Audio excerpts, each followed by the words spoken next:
Hello बच्चों, welcome to our YouTube channel maths by D K sir. As well as हम आपका स्वागत करते हैं आपके नई क्लास यानी कि 11th में। साथ ही साथ हमारे चैनल पे भी आपका स्वागत है। तो बच्चों, इस चैनल पे हम लोग जो है 11th मैथ्स यानी एनसीईआरटी मैथ्स की, सीबीएसई के एनसीईआरटी मैथ्स की हम लोग जो है चैप्टर 1 से लेके लास्ट चैप्टर तक थियरीज़ के एक्सप्लेनेशन के साथ साथ एक्सरसाइज के सॉल्यूशन को भी यहाँ पे हम लोग चैप्टर वाइज करेंगे। ओके, सो सबसे पहले देखते हैं टोटल हमारे चैप्टर्स कितने हैं। तो बच्चों, अगर आपके पास ओल्ड एनसीईआरटी है तो उसमें आप देखेंगे देयर आर 16 चैप्टर्स। ओके, तो अब 16 चैप्टर्स में से बेटा 2 चैप्टर्स तो ऑलरेडी डिलीट हो चुके हैं। वो चैप्टर्स कौन है? Mathematical principle of mathematical induction chapter number 4 and mathematical reasoning chapter number 14। तो इस तरीके से आपके टोटल चैप्टर्स हो गए 14, यानी 14 चैप्टर आपको जो है पढ़ना है। जिसमें जब पहला चैप्टर स्टार्ट होता है सेट्स, और ये ध्यान रखिए कि कुछ चैप्टर आप लोग जो है 10th में पढ़े हुए हैं उससे रिलेटेड होंगे, कुछ चैप्टर आपको बिल्कुल नए मिलेंगे। तो बिल्कुल अच्छे से पढ़ना है 11th, क्योंकि 11th का ही बेस पकड़ कर आपको जो है 12th में बिल्कुल पढ़ना है। तो 11th को बिल्कुल स्ट्रॉन्ग करेंगे ताकि 12th आपका स्ट्रॉन्ग बना रहे। क्लियर है? यानी कि 11th के अगर कॉन्सेप्ट्स क्लियर हैं तो 12th में आसानी से आप सारे क्वेश्चंस को हैंडल आउट कर सकते हैं, यानी उसको सॉल्व कर सकते हैं। तो let's start our class with the chapter number 1 sets. And यहाँ पे हम लोग देखते हैं कि हमें क्या क्या पढ़ना है, कंटेंट्स क्या क्या है, वो हमने इस पर नोट आउट लिस्ट आउट कर दिया है। तो देखते हैं बारी बारी से कि क्या क्या कंटेंट हैं इसमें हमें पढ़ने के लिए। सो देखते हैं इधर टॉपिक्स टू स्टडी। सो यहाँ पे देखिए, सबसे पहले हम इंट्रोडक्शन पार्ट पढ़ेंगे कि इंट्रोडक्शन में ये सेट होता क्या है। सेट्स एंड दियर रिप्रेजेंटेशन, यानी किसी भी सेट को रिप्रेजेंट करने के तरीके क्या हैं। टाइप्स ऑफ सेट, सेट कितने प्रकार के होते हैं। वेन डायग्राम, वेन डायग्राम क्या होता है, कैसे हम उसको बनाते हैं, यानी उस डायग्राम को कैसे ड्रॉ करते हैं। अगला है ऑपरेशंस ऑन सेट, यानी किसी भी सेट पे क्या ऑपरेशंस हो रहे हैं। ऑपरेशंस का मतलब हम लोग जो आगे देखेंगे कि यूनियन है, इंटरसेक्शन है, कॉम्प्लीमेंट है, ये सारी चीज़ें। ठीक है, अगला है complement of set and the last one is practical problems on union and intersection of two sets, यानी कि यूनियन और इंटरसेक्शन, टू सेट्स के यूनियन और इंटरसेक्शंस को लेकर हम लोग जो है प्रैक्टिकल प्रॉब्लम्स को भी सॉल्व करेंगे। ये हमारा इस चैप्टर का लास्ट टॉपिक होगा। तो बच्चों, बिल्कुल बहुत ही अच्छा चैप्टर है, सिंपल चैप्टर है, और इसका यूज जो है, इसका यूज़ कहीं ना कहीं आप प्रोबेबिलिटी में भी करेंगे और बहुत जगह इसका यूज़ होगा। कई सारे चैप्टर्स में इसका यूज़ होना है। तो इस चैप्टर को अच्छे से आप सीख लीजिए, अच्छे से पढ़ लीजिए, ताकि आपको आने वाले किसी भी चैप्टर्स में जहाँ भी इसका यूज़ होगा आप आसानी से इसको यूज़ कर पाएंगे। ओके, सो स्टार्ट करते हैं इसके इंट्रोडक्शन पार्ट से।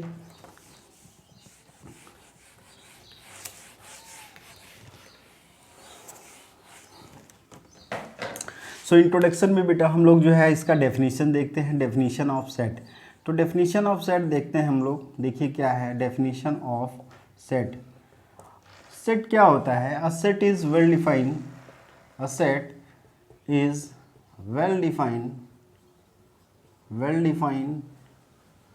Collection of objects. A set is well defined collection of objects. ये इसका छोटा सा डेफिनेशन है, लेकिन बहुत ही अच्छा है और बहुत ही इसमें कई सारी चीज़ें छुपी हुई हैं इसको जानने के लिए। ठीक है, तो ये सेट इज़ क्या है? Well defined collection of objects है। बच्चों, आप लोग जो है कलेक्शन के बारे में जानते होंगे, बिल्कुल जानते होंगे। क्यों? क्योंकि आप जो है कलेक्शन का मतलब क्या है, कोई भी चीज़ या कोई भी ऑब्जेक्ट को अगर इकट्ठा कर दिया जाए, इकट्ठे करके रख दिया जाए, तो वो कलेक्शन कहलाता है। जैसे मान लीजिए हमने बुक्स का कलेक्शन रखा है, हमारे पास पेन्स का कलेक्शन, हमारे पास किसी ऑब्जेक्ट का कलेक्शन है, मोबाइल का कलेक्शन है, या एनीथिंग है ना, नोट्स का कलेक्शन, बैंक नोट्स, वो करेंसी का कलेक्शन है ना। तो ये सारी चीज़ें हैं, कलेक्शंस हैं। बट यहाँ पे बोला है अ set is well defined, set is well defined collection of objects. Collection तो है बट वेल डिफाइंड है, वही सेट कहलाएगा। क्या सारे के सारे कलेक्शन सेट होते हैं या सारे के सारे सेट कलेक्शन होते हैं? इसको हम लोग देखेंगे। पहले इसका सेट का डेफिनेशन अगर क्लियर हो जाएगा तब। तो पहली बात कि कलेक्शन को देखते हैं कि क्या सारे कलेक्शन सेट होते हैं। एक्चुअली में वेल डिफाइंड की मीनिंग हम लोग यहाँ समझते हैं। सपोज दैट मैं 2 क्वेश्चन दो क्वेश्चन अराइज करता हूँ। एक क्वेश्चन मैं पूछता हूँ the set of all natural numbers, the set of all natural numbers क्या होंगे, 1 2 3 4 डॉट डॉट डॉट। ठीक है, हमने पूछा। और सेकंड क्वेश्चन हमने पूछा, सेकंड क्वेश्चन हमने अराइज किया क्या, the set of all good cricket players, the set of all good cricket players. तो यहाँ पे हो सकता है रोहित शर्मा हो, है ना, रोहित हो, धोनी हो, सचिन हो एंड सो ऑन। कुछ और भी हो सकता है, यहाँ पे हो सकता है सहवाग हो जाए, यहाँ पे हो जाए रैना हो जाए, यहाँ पे हमारे पास हो सकता है गांगुली हो जाए, है ना, एंड सो ऑन। ढेर सारे आंसर आ रहे हैं, ये भी कलेक्शन, ये भी कलेक्शन, ये भी कलेक्शन। अब ये बात समझ में नहीं आ रहा है कि सर कलेक्शन तो है बट ये सेट क्यों नहीं होगा, सेट कैसे होगा और कौन सा सेट होगा। तो बच्चों ध्यान रखिए कि सेट क्या है। वेल डिफाइंड कहने का मतलब ये है, वेल डिफाइंड का मीनिंग ये हुआ कि if we are asking a question from different persons and we are getting the same answer, it means the answer will remain same from every person, है ना, यानी सारे पर्सन के लिए वो आंसर अगर हमारा सेम होता है तो वो कलेक्शन क्या कहलाता है, वो सेट कहलाता है, क्योंकि वो वेल डिफाइंड है। वेल डिफाइंड का मतलब उसका आंसर हमेशा सेम है। ठीक है, सबसे पहली बात हमने कहा कि set of all natural numbers. अगर मेरी क्लास में suppose that I am going in class 11 and I am asking to any 5 students what are the natural numbers, they will answer the same things always. They will say sir the natural numbers are 1 2 3 4 dot dot dot. ये सारे के सारे natural numbers होते हैं। क्या किसी का answer बदलेगा क्या, नहीं। इसका मतलब ये कलेक्शन जो होगा ये सेट कहलाएगा, ये सेट कहलाएगा। दूसरी चीज़ क्या है, दूसरा क्वेश्चन हमने क्या पूछा, the set of all good cricket players, all good cricket players. तो यहाँ पे मैंने इंडियन प्लेयर्स का नाम लिखा हुआ है, आपके पास जो हो सकता है ऑस्ट्रेलियन प्लेयर्स कुछ आपके गुड हों, कुछ और भी प्लेयर हो सकते हैं। तो तमाम तरीके के सबका आंसर, सबका व्यू चेंज होता रहेगा, है ना, सबका व्यू सेम नहीं रहेगा गुड क्रिकेटर्स के रिस्पेक्ट में। ये बात समझ में आ रही है। इसका मतलब अगर मैं किसी से क्वेश्चन पूछ रहा हूँ डिफरेंट पर्सन से, if the answer is vary from person to person then that collection is not a set. तो वो कलेक्शन सेट नहीं कहलाएगा, नॉट अ सेट। ऐसा क्यों हो रहा है कि this is not well defined. Well defined का मतलब हमारा आंसर जो है वेरी कर रहा है। तो ये बात क्लियर हो गई सबको कि एक्चुअली में सेट क्या है, अ set is well defined collection of objects. Okay, अब देखिए दूसरी चीज़, यहाँ पे कुछ सिंबल और नोटेशंस हैं, उनको जानना बहुत ज़रूरी है। ठीक है ना, ये डेफिनेशन क्लियर हो गया सभी को, इसमें कोई डाउट नहीं होना चाहिए कि एक्चुअली में सेट कौन। कुछ एग्जांपल्स देख लेते हैं, फिर उसके बाद हम लोग नोटेशंस देखेंगे। सपोज दैट एक एग्जांपल और ले लिया हमने, ये लिखा कि set of all prime numbers, all prime numbers less than 11। क्या अगर ये क्वेश्चन मैं किसी से पूछता हूँ तो क्या सबका सभी का आंसर सेम होगा कि नहीं होगा। अगर सारे लोग प्राइम नंबर जानते हैं तो वो आंसर सेम देंगे। क्यों, क्योंकि यहाँ पे ये सेट क्या बनेगा, सर मिलेगा, सर 2 मिलेगा, 3 मिलेगा, 5 मिलेगा, 7 मिलेगा। 2 3 5 7 सबका आंसर होगा, क्योंकि यही प्राइम नंबर लेस देन 11 होंगे। ठीक है, तो ये सेट जो बनेगा ये हमारा क्या कहलाएगा, ये कलेक्शन जो बनेगा ये कलेक्शन सेट कहलाएगा, because it is well defined. Is it clear, ये वेल डिफाइंड है, इस वजह से ये कलेक्शन सेट होगा। सेकंड एग्जांपल देख लेते हैं, set of all states in our country. अच्छा, ये जरा बताइए, इस क्वेश्चन का अगर आंसर मैं पूछता हूँ डिफरेंट स्टूडेंट से तो क्या आंसर चेंज होगा क्या।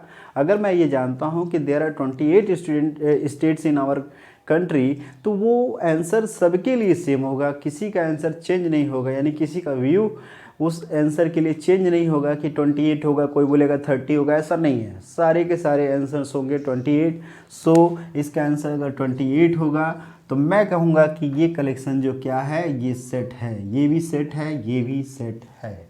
तीसरा एक एग्जांपल लेते हैं जिसमें हमने ये कह दिया कि right 5 good poet of India.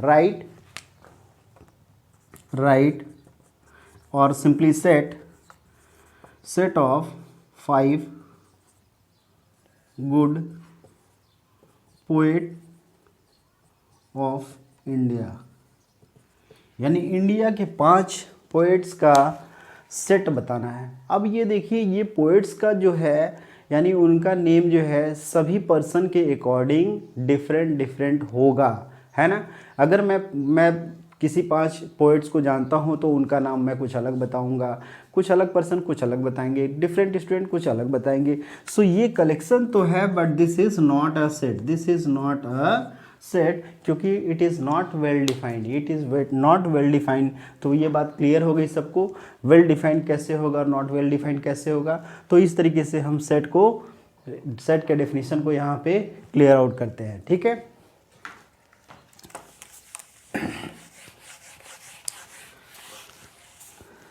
अब इसके बाद जो है हम लोग इसमें नोटेशंस की बात करते हैं, यानी नोटेशंस क्या है, सम नोटेशंस।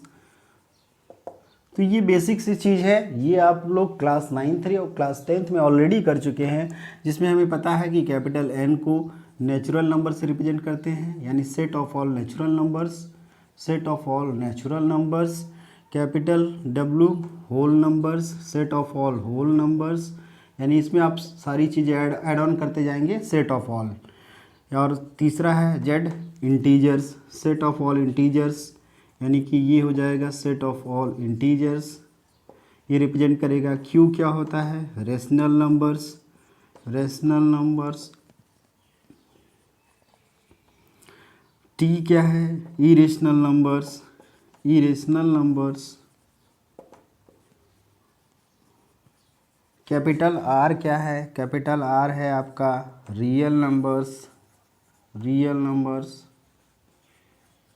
इसी में अगर Z+ लिख दिया जाए तो इसका मतलब है positive integers, positive integers. Capital Q+ लिख दिया जाए तो इसका मतलब है positive rational numbers, and so on. इसी तरीके से कई सारी चीज़ें आप जो है आप लिख सकते हैं। कैसे, अगर यहाँ पे R+ लिख दिया जाए तो पॉजिटिव रियल नंबर्स, R- लिख दिया जाए तो निगेटिव रियल नंबर्स, Z- लिख दिया जाए तो निगेटिव इंटीजर्स, Q- लिख दिया जाए तो ये negative integers, negative rational numbers होंगे। इसको क्लियर कर लीजिएगा एक बार। निगेटिव, ये पॉजिटिव रेशनल नंबर्स। अगर ये जो होगा Q- होगा तो ये क्या कहलाएगा, नेगेटिव रेशनल नंबर्स कहलाएंगे। तो इस तरीके से ये कुछ नंबर के रिप्रेजेंटेशन है, और कुछ सिंबल जो इसमें यूज होंगे उसको ज़रा देख लेते हैं हम लोग।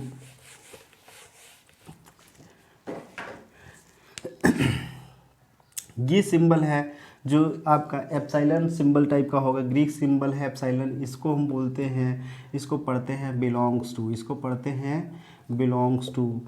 ये सिंबल अगर एक लाइन से कट कर दिया जा रहा है इसको बोलते हैं नॉट बिलोंग्स टू। ये सिंबल है, इसको बोलते हैं फॉर एवरी, फॉर ऑल या फिर फॉर ऑल। दूसरा सिंबल है, ये सिंबल है, इसको बोलते हैं सच दैट, जो कॉलन का सिंबल है, या फिर इसकी जगह एक वर्टिकल लाइन होगी या फिर ये होगा तो इसको सच दैट पढ़ेंगे। ये सिंबल होता है, इसको बोलते हैं इम्प्लाइज दैट, इम्प्लाइज दैट। ये सिंबल होगा जो डबल इम्प्लीकेशन होता है, इसको बोलते हैं डबल इम्प्लीकेशन। ठीक है, तो ये सारे सिंबल है, और भी सिंबल्स आएंगे तो जो हम लोग चैप्टर पढ़ेंगे तो धीरे धीरे कुछ कुछ सिंबल हमको मिलते जाएंगे, उसको हम लोग जो है आप डिस्कस करते जाएंगे। तो ये सारे सिंबल्स जो हैं अभी जस्ट यूज होंगे, तो इसको मैंने आपको बता दिया है। Please pause the video and note he down. उसके बाद हम लोग बढ़ते हैं सेट के रिप्रेजेंटेशन पे।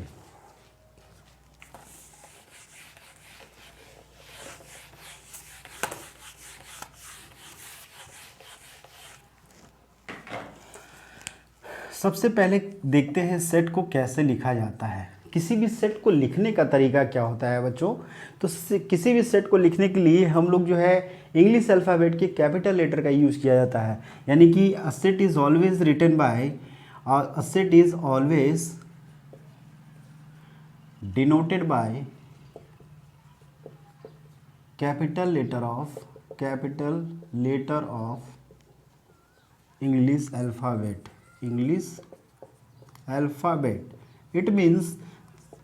इट मीन्स सी हियर, इसको हम capital A, capital B, capital C, capital D dot dot dot etcetera इस फॉर्म में रिप्रेजेंट कर सकते हैं। Capital A, capital B, capital C, capital D से डिनोट होता है क्या, सेट होता है। ठीक है, set is collection of objects हैं। तो ऑब्जेक्ट्स कैसे रिप्रेजेंट होते हैं, ऑब्जेक्ट्स जो रिप्रेजेंट होते हैं वो रिप्रेजेंट होते हैं स्मॉल लेटर ऑफ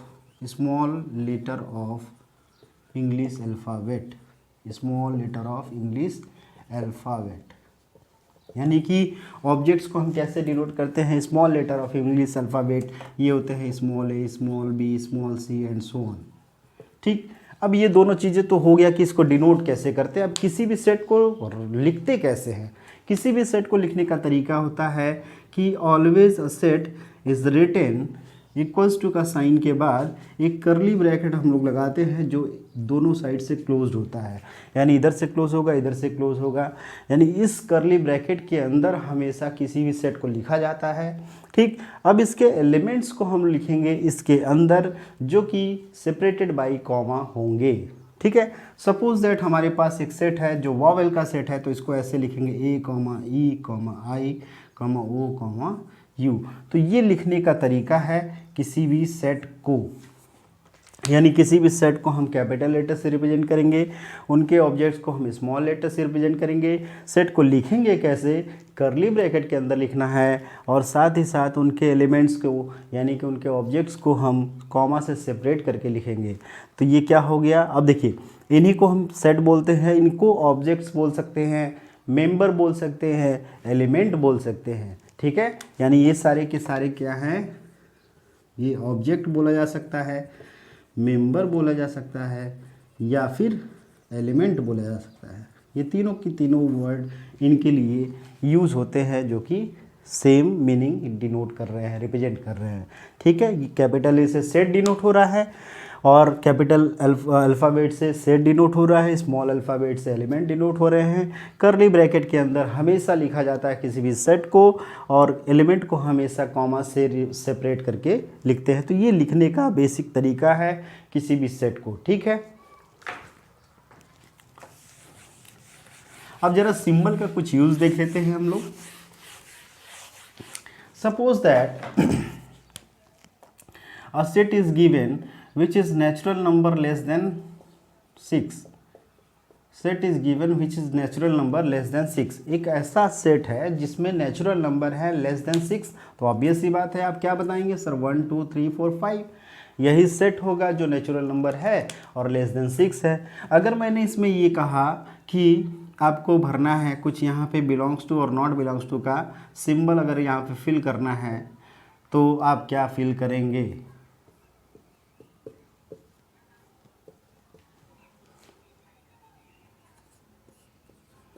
तो आप यहाँ पे कौन सा सिंबल फिल करेंगे। ये देखिए बिलोंग्स टू का सिंबल ये होता है, नॉट बिलोंग्स टू का सिंबल ये होता है। यानी इन सभी फिल इन द ब्लैंक्स में आपको क्या फिल करना है, ये सारे सिंबल्स फिल करने हैं। ए इज़ द, अब ये इसका मतलब क्या हुआ, बिलोंग्स टू का मतलब ये एलिमेंट इसके अंदर है, बिलोंग्स टू का मतलब ये एलिमेंट इसके अंदर होना चाहिए, नॉट बिलोंग्स टू का मतलब ये एलिमेंट इसके अंदर नहीं है, तो यहाँ पे नॉट बिलोंग्स टू होगा। जरा चेक करिए कि क्या A is the element of set ए, तो यहाँ पे ए है क्या, नहीं है। यहाँ सिंबल कौन सा फिल होगा, ये होगा नॉट बिलोंग्स टू का। 5 यहाँ पे है, यस, तो यहाँ सिंबल कौन सा होगा, 5 बिलोंग्स टू ए। ठीक है, उसी तरह 6 है क्या यहाँ पे, नहीं है, तो ये नॉट बिलोंग्स टू होगा। ठीक है, इसी तरीके से 3 देखा जाए तो 3 इज़ द एलिमेंट ऑफ ए। सो ये सारे सिंबल्स जो है हमको यहाँ पे हमने यूज करना सीख लिया कि अगर एलिमेंट उस सेट में बिलोंग कर रहा है तो बिलोंग्स टू का सिंबल, अगर नहीं बिलोंग कर रहा है तो नॉट बिलोंग्स टू का सिंबल यहाँ पे हम लिखेंगे। ठीक है, तो इस तरीके से किसी भी सेट के एलिमेंट्स को और सेट को लिखने का तरीका हमने सीख लिया।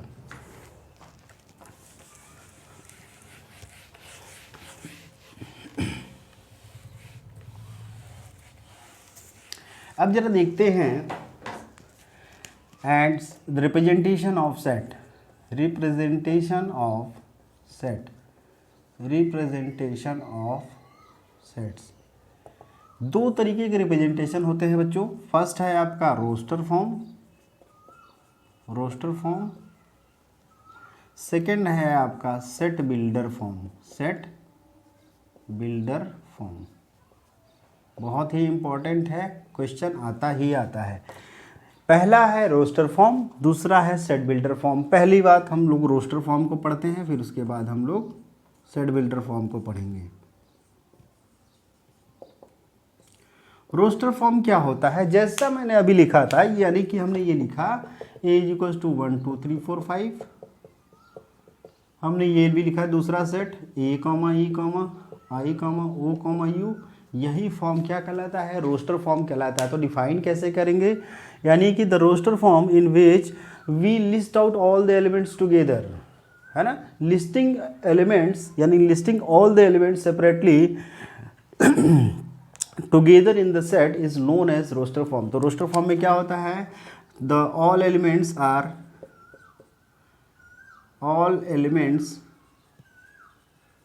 आर लिस्टेड आउट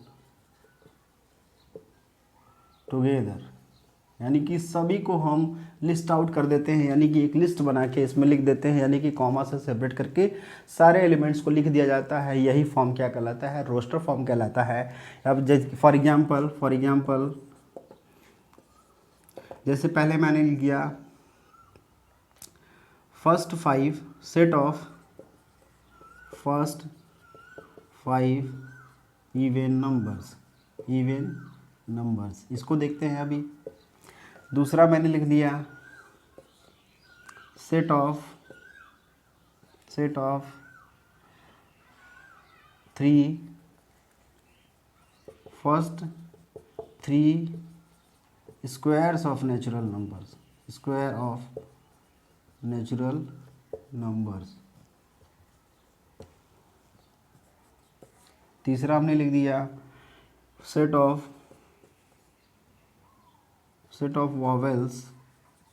वॉवेल्स, ठीक है।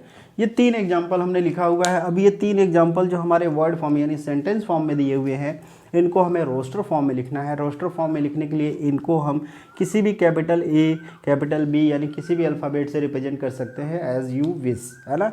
आपके अकॉर्डिंग ये किसी भी अल्फ़ाबेट से रिप्रेजेंट हो सकते हैं। तो हम यहाँ पे रिप्रेजेंट करते हैं कैपिटल ए। इसमें क्या बोला है, फर्स्ट 5 इवन नंबर्स कौन कौन से होते हैं सर, 2 होता है, 4 6 8 एंड 10, यहीं तक तो होगा, 5 नंबर हो गए। यानी फर्स्ट 5 इवन नंबर लिखना है तो 2 4 6 8 10। तो ये नंबर्स यानी कि ये फॉर्म क्या कहलाया, रोस्टर फॉर्म कहलाया। तो इसी फॉर्म को हम क्या बोलते हैं, रोस्टर फॉर्म बोलते हैं, ठीक है। नेक्स्ट आते हैं set of first 3 squares of natural numbers, यानी कि पहले 3 नेचुरल नंबर के स्क्वायर्स की बात हो रही है। First 3 square of natural number, तो यहाँ पे हम सेट बी लिख लेते हैं। ये फर्स्ट 1 का स्क्वायर, 1 2 का स्क्वायर, 4 3 का स्क्वायर, 9, ये हो जाएगा। कोई दिक्कत है इसमें, बिल्कुल आसानी से समझ में आ रहा होगा कि किसी भी सेट को हम रोस्टर फॉर्म में कैसे लिख सकते हैं। तो सिंपली हमें क्या करना है, सिंपली हमें सारे एलिमेंट्स को लिस्ट आउट कर देना है, उनको कॉमा से सेपरेट करके लिख देना है। यही फॉर्म आपका क्या कहलाता है, रोस्टर फॉर्म कहलाता है। थर्ड क्या है, सेट ऑफ वॉवेल्स, जैसा कि यहाँ पे दिया है, यही हमारा है set of vowels, A comma E comma I comma O comma U. तो ये फॉर्म क्या कहलाता है, रोस्टर फॉर्म कहलाता है। क्लियर है। So please pause the video and note it down. उसके बाद हम लोग देखते हैं set builder form.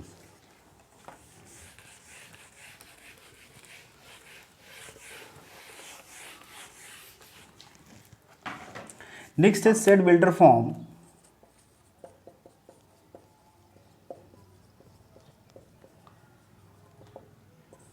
Set builder form को लिखने का तरीका क्या होता है, यानी this is the form of representation of set in which we represent the elements by their property. Is it clear. यानी कि एक ऐसा फॉर्म, यानी कि इसमें हम क्या करते हैं, in this representation the elements are represented by their property, यानी कि उनकी प्रॉपर्टी क्या है उसके अकॉर्डिंग हम जो है इस सेट को लिखते हैं। अब लिखने का तरीका क्या होता है, यहाँ पे किसी भी सेट को लिखने का तरीका क्या होता है, करली ब्रैकेट हम लिखते हैं। यहाँ पे एक करली ब्रैकेट हमने लिख लिया, कोई भी एलिमेंट हम general element X Y Z ले सकते हैं। एक्स कॉलन का सिंबल लगाते हैं, है ना, कॉलन लगाते हैं या फिर वर्टिकल लाइन लगाएंगे, दूसरा हम बताएंगे अभी। एक्स सच दैट, अब यहाँ पे जो स्टेटमेंट फॉर्म या फिर सिंबॉलिक फॉर्म दो चीज़ लिखना है। यहाँ पे लिख दिया हमने x is natural number less than 5, ये हो सकता है। या फिर दूसरा चीज़ है, इसी को हम एक्स ये सिंबल अगर लिख दिया तब भी हमारा इसको क्या पढ़ेंगे, सच दैट पढ़ेंगे। जैसा कि हमने नोटेशन में आपको बताया कि कॉलन को सच दैट पढ़ा जाता है और वर्टिकल लाइन को भी सच दैट पढ़ा जाता है। तो एक्स इज नेचुरल नंबर, यानी सेम इसी स्टेटमेंट को हम इस तरीके से लिख सकते हैं। तो ये फॉर्मेट क्या कहलाता है, ये फॉर्मेट हमारा ये रिप्रेजेंटेशन फॉर्म क्या कहलाता है, सेट बिल्डर फॉर्म कहलाता है। यानी सेट बिल्डर फॉर्म में हम एलिमेंट्स को उनके प्रॉपर्टी से रिप्रेजेंट करते हैं। यानी कि एक्स यहाँ पे एक एलिमेंट है, जो एलिमेंट क्या है, लेस देन 5 है, और क्या है, नेचुरल नंबर है, यानी कि नेचुरल नंबर है, लेस देन 5 है। X such that x is natural number less than 5। तो ये सिंपल सा तरीका हो गया रिप्रेजेंट करने का, इसको हम बोलते हैं सेट बिल्डर फॉर्म। अब इसमें दो तरीके के फॉर्म होते हैं, एक होता है हमारा स्टेटमेंट फॉर्म, दूसरा होता है सिंबॉलिक फॉर्म। एक होता है स्टेटमेंट फॉर्म, ये दोनों ही स्टेटमेंट फॉर्म में है, और दूसरा होता है, यानी फर्स्ट ये हो गया, सेकंड होता है सिंबॉलिक फॉर्म। सिंबॉलिक फॉर्म आगे हम लोग जो है एग्जांपल करेंगे तो उसमें हम बताएंगे आपको सिंबॉलिक फॉर्म। तो इस तरीके से हम सेट बिल्डर फॉर्म को लिखते हैं। तो देखते हैं कि एग्जांपल जिसमें दोनों चीज़ें आपको मैं बता सकूं।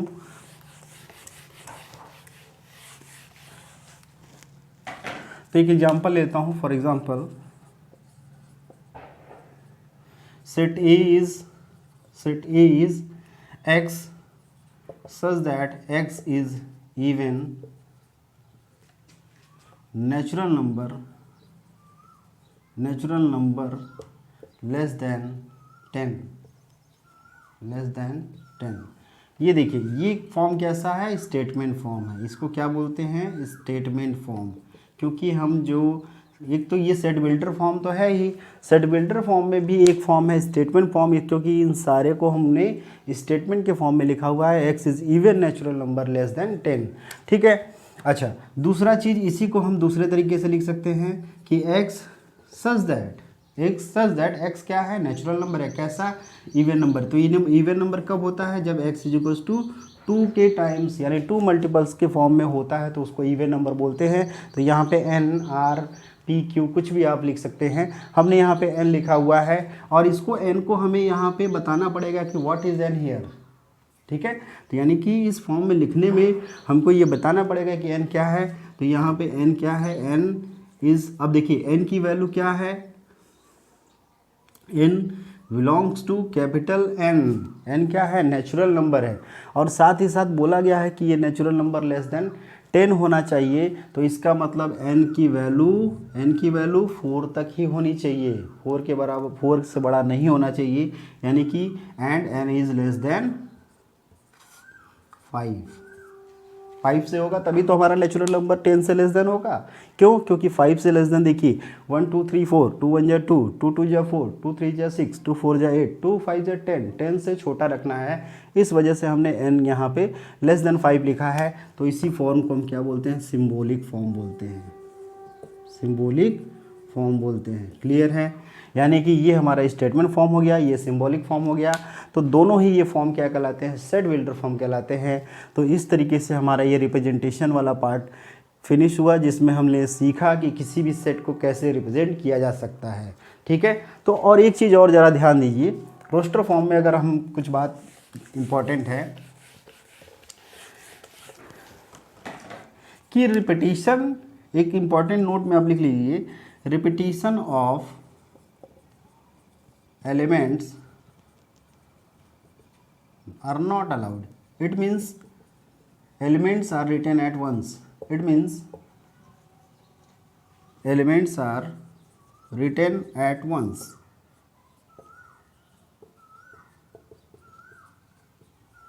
केवल एक बार लिखना होता है। दूसरी चीज, order of element does not, order of elements is not important. Elements is, order of element is not important, यानी किसी भी एलिमेंट को किसी भी प्लेस पे आप लिख सकते हैं। ठीक है, तो ये दो इम्पॉर्टेंट ये टर्म्स हैं, इनको जरूर ये ध्यान रखिएगा कि इसमें क्या बोला है, repetition of elements are not allowed, it means elements are written in once. यानी कि अगर मान लीजिए किसी भी सेट में अगर दो एलिमेंट 2 बार लिखे हैं, 3 बार लिखे हैं, 4 बार लिखे हैं, तो हम उनको उतनी बार नहीं लिखना है, हम उसको केवल 1 टाइम लिखेंगे। ठीक। दूसरी चीज़ है, order of element is not important, यानी कि कोई भी एलिमेंट किसी भी प्लेस पे लिखा जा सकता है। फॉर एग्जांपल ये A comma E comma I comma O U लिखा हुआ है, तो ज़रूरी नहीं है कि ये ऐसा लिखा हो। ये आपका I comma E comma A comma U comma O भी लिखा जा सकता है। बोथ आर सेम, ये दोनों ही क्या हैं, सेम हैं। तो इस तरीके से हम लोग जो है रिप्रेजेंटेशन कर लिए और सेट का हमने जो है डेफिनेशन भी देख लिया, कुछ एग्जांपल्स भी देख लिए, कुछ नोटेशंस भी देख लिए। सो आज की क्लास में बच्चों इतना ही हम लोग करेंगे। कल से हम लोग जो है टाइप्स ऑफ सेट पढ़ेंगे, टाइप्स ऑफ सेट में डिफरेंट टाइप्स ऑफ सेट को पढ़ेंगे, उसके बाद हम लोग जो है आगे के टॉपिक बढ़ेंगे। इस क्लास में आप लोग जो है सारी चीज़ों को अच्छे से देख लीजिए, रिवाइज कर लीजिए। ठीक है, ओके। वीडियो अगर अच्छी लग रही है तो बिल्कुल लाइक करिए और सब्सक्राइब करिए और शेयर करिए अपने फ्रेंड्स के बीच में, ताकि वो जो है स्टार्टिंग से इस सारे टॉपिक्स को अच्छे से पढ़ सकें। Okay, so thank you all.